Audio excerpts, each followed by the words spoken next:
Layer skin hair and laser clinic లో latest టెక్నాలజీతో laser hair removal, anti ageing and hair fall issues కి advance treatments అన్ని ఇక cost గురించి వరి అవ్వాల్సిన అవసరం లేకుండా అందిస్తున్నారు. ఇంకా మీ కాన్ఫిడెన్స్ ని తిరిగి తెచ్చుకోండి. Get your free consultation now. Telugu వారి number 1 choice Telugu matrimony. Assam తొలి సర్వేలో ఎవరికి గెలుపు అవకాశాలు ఉన్నాయనేది ఇప్పుడు మీకు తెలియజేస్తా. వివరాల్లోకి వెళ్తే దీనికి ముందు మనం తమిళనాడు సర్వే, అలాగే బెంగాల్ సర్వే, కేరళ సర్వే, ఇప్పుడు అస్సాం. ఈ అస్సాంకి సంబంధించి ప్రస్తుతం అధికారంలో ఉన్నది ఎన్డీఏ ప్రభుత్వం. అఫ్కోర్స్ 2016 నుంచి కూడా ఎన్డీఏనే అధికారంలో ఉంది. 2021 కూడా రిపీట్ అయింది. మరలా ఇప్పుడు 2026లో ఎవరికి అవకాశాలు ఉన్నాయి అనేది మనం ఒకసారి చూద్దాం ఈ సర్వే ప్రకారంగా. సో ఒకసారి చూస్తే అస్సాంలో ఇదిగోండి 20 ఫిబ్రవరి నుంచి 27 మార్చి వరకు సర్వే నిర్వహించారు. అందులో 26,400 శాంపిల్స్. సో యాజ్ యూజువల్ ఇక ఇక్కడ మామూలుగా ఏజ్ ఫ్యాక్టర్స్, ఏజ్ కేటగిరీస్ పరంగా, లేకపోతే ఎంప్లాయీసు, అన్ఎంప్లాయీసు, ప్రతి ఒక్కరిని డిఫరెంట్ కేటగిరీస్, డిఫరెంట్ కమ్యూనిటీస్ వాళ్ళందరినీ కూడా అప్రోచ్ అయ్యారు. సో ఇక ఏ ఫ్యాక్టర్స్లో ఎట్లా ఏం చేశారు అనేది కూడా చూద్దాం. ఇల్లీగల్ ఇమిగ్రేషన్, మీకు ఏదైతే ఆ బెంగాల్లో ఉన్న పరిస్థితి, ఇక్కడ ఇల్లీగల్ ఇమిగ్రేషన్ అనేది ఒకటి. Unemployment, so unemployment, NDA and corruption, floods and rehabilitation, infighting among Indian Congress leaders. కాంగ్రెస్లో ఎప్పుడు ఉండేది అంతర్గత కుమ్ములాటలో. Delimitation, DBT for women and students by the present government, no charismatic leader in Congress to fight against the present CM. కాంగ్రెస్లో సరైన నాయకుడు లేడు, ఒక చరిష్మా ఉన్న నాయకుడే లేడు అనేది. ఇక తొలి question, whom do you wish to see as next CM of Assam after 2026 assembly elections? Present ఉన్న సీఎం బిశ్వా శర్మ, ఆయనకి 49% వచ్చింది. గౌరవ్ గొగోయ్కి 40%, అఖిల్ గొగోయ్కి 3%, ఇక బద్రుద్దీన్ అజ్మల్ అంట, ఇక వీళ్ళందరికీ అలా వచ్చినాయి. ఇక second question, which party or alliance would you like to vote for? కాంగ్రెస్కి 37%, ఎన్డీఏకి 43%, ఏఐయుడిఎఫ్కి 8%, ఇతరులకు 4%. ఇక ప్రస్తుత ప్రభుత్వం పైన సంధించిన ప్రశ్న, are you satisfied with the welfare schemes?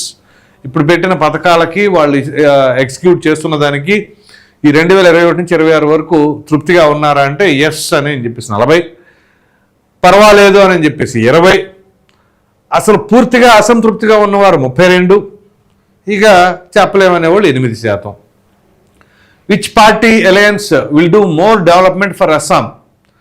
ఎవరు బాగా డెవలప్మెంట్ చేస్తారు అని చెప్పేసి అడిగిన ప్రశ్నకి కాంగ్రెస్ అయితే 40%, ఎన్డీఏ అయితే 46%, ఇతరులు అయితే 6% అంట. ఇది. ఇక next, which factor or factors do you consider before voting? Voting ముందు మీరు ఏ ఫ్యాక్టర్స్ పరంగా చూస్తారంటే అన్ఎంప్లాయ్మెంట్ అనేది 17%, ఇల్లీగల్ ఇమ్మిగ్రేషన్ అనేది 6%, ఇన్ఫ్లేషన్ ప్రైస్ రైస్ అనేది 11%, lack of industrial development 10%, corruption 12%, floods and రీహాబిలిటేషన్కి 14%. అంటే మామూలుగా వరదలు, తుఫాన్లు వచ్చినప్పుడు వాళ్ళ పునరావాస కేంద్రాలకు మారుస్తారు కదా, అది 14%. హెల్త్ అండ్ ఎడ్యుకేషన్కి వచ్చేసి 9%, వెల్ఫేర్ స్కీమ్స్కి 16%, ఆల్కహాల్ అండ్ డ్రగ్స్కి 5% డేటా. ఆ పారామీటర్లు ఆలోచిస్తారు. So how do you rate the overall performance of the Assam government, present government మీద? 45% సాటిస్ఫైడ్ అంటే, యావరేజ్గా ఉన్న వాళ్ళు 17%, అంటే ఈ రెండు కలిపితేనే 62% అయ్యారు. సో పూర్ వచ్చేసి 33%. Next, likelihood of voting for incumbent MLA, present ఉన్న ఎమ్మెల్యేల పైన అన్లైక్లీ 32%, లైక్లీ 39%, పార్షియల్లీ 13%. అంటే బాగానే ఫేవర్గానే ఉంది వాళ్ళకి, ప్రెసెంట్ ఉన్న గవర్నమెంట్లోని ఎమ్మెల్యేలకి. ఇక which issue of government are you most satisfied? ఏ విషయంలో మీరు బాగా సంతృప్తి చెందారు? ఇది మంచి interesting question. Law and order 17%తో సాటిస్ఫై అయ్యారట, డెవలప్మెంట్లో 18% అంటే, ఇల్లీగల్ ఇమిగ్రేషన్ 20%, హెల్త్ అండ్ ఎడ్యుకేషన్కి 17%, వెల్ఫేర్ స్కీమ్స్కి 24%, ఇక ఈ ఎందుకు ఏమి చెప్పలేని batch 4%. Which aspect of governance are you dissatisfied? దేనిపైన అసంతృప్తిగా ఉన్నారు? ఫ్లడ్ అండ్ రీహాబిలిటేషన్ పైన 21%, కరప్షన్ పైన 32%, అన్ఎంప్లాయ్మెంట్ పైన 33%, ఇక కాంట్ సే నో ఐడియా అనేది 14%. Next 10th question, direct cash transfer for women, students and tea garden workers will help BJP in 2026 assembly elections are not. ఇప్పుడు అక్కడ టీ తోటలో పనిచేసే కార్మికులు కావచ్చు, మహిళలు కావచ్చు, విద్యార్థులు కావచ్చు, వాళ్ళకి డైరెక్ట్ మనీ ట్రాన్స్ఫర్ అనేది నిజంగా హెల్ప్ అవుతుందా లేదా బీజేపీకి అనేది, అంటే ప్రస్తుత ప్రభుత్వానికంటే ఎస్ అని 47%, will help BJP up to కొంతవరకు ఉపయోగపడుతుంది అనేది 16%, నో అనేవాళ్ళు 30%, ఇక 30% అంటే ఫిక్స్ ఆపోజిట్ పార్టీ అని. ఇక ఇక్కడ చూసుకున్నట్లయితే ఓట్ షేర్ ఎంత, మొత్తం 126 అసెంబ్లీ స్థానాలు ఉంటే దాంట్లో మ్యాజిక్ ఫిగర్ 64. సో చూద్దాం, ఇక ఎన్డీఏకి 45%, కాంగ్రెస్కి 40%, ఇతరులకి 7.5%, అన్డిసైడెడ్కి 7.5%. ఇక చూస్తే ఇదిగోండి మ్యాజిక్ ఫిగర్ టోటల్ 126 అయితే 64 నేను చెప్పాను కదా. సో ఇప్పుడు చూద్దాం రీజియన్స్ వైజ్. అప్పర్ అస్సాంకి 35 సీట్లు ఉంటే అక్కడ అందులో 21 నుంచి 22 ఎన్డీఏ, 14 నుంచి 15 కాంగ్రెస్. లోయర్ అస్సాంలో 44 స్థానాలు ఉంటే 27 నుంచి 28 వరకు ఎన్డీఏ, 15 నుంచి 16 వరకు కాంగ్రెస్. సెంట్రల్ అస్సాంలో 19 ఉంటే 13 నుంచి 14 ఏకంగా ఎన్డీఏ కొడతాన స్కోప్ ఉంది, కాంగ్రెస్ 6 నుంచి 7 స్థానాలు ఏట. నార్త్ అస్సాం వచ్చేసరికి 15లో 9 నుంచి 10 వరకు ఎన్డీఏ, అలాగే 5 నుంచి 6 వరకు కాంగ్రెస్.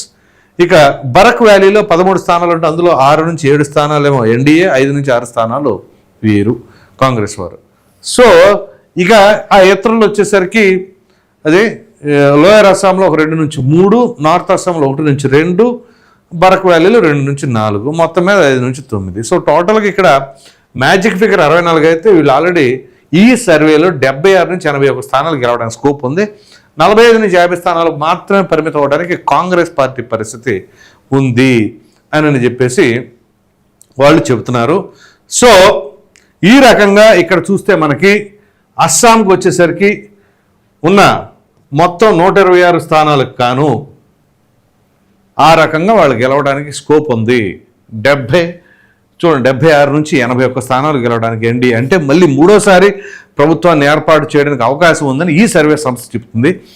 మరి మీరేమనుకుంటున్నారు, ప్రభుత్వం రిపీట్ అవుతుందా లేదా అనే అభిప్రాయాన్ని కామెంట్లో తప్పకుండా తెలియచేయండి. Thank you.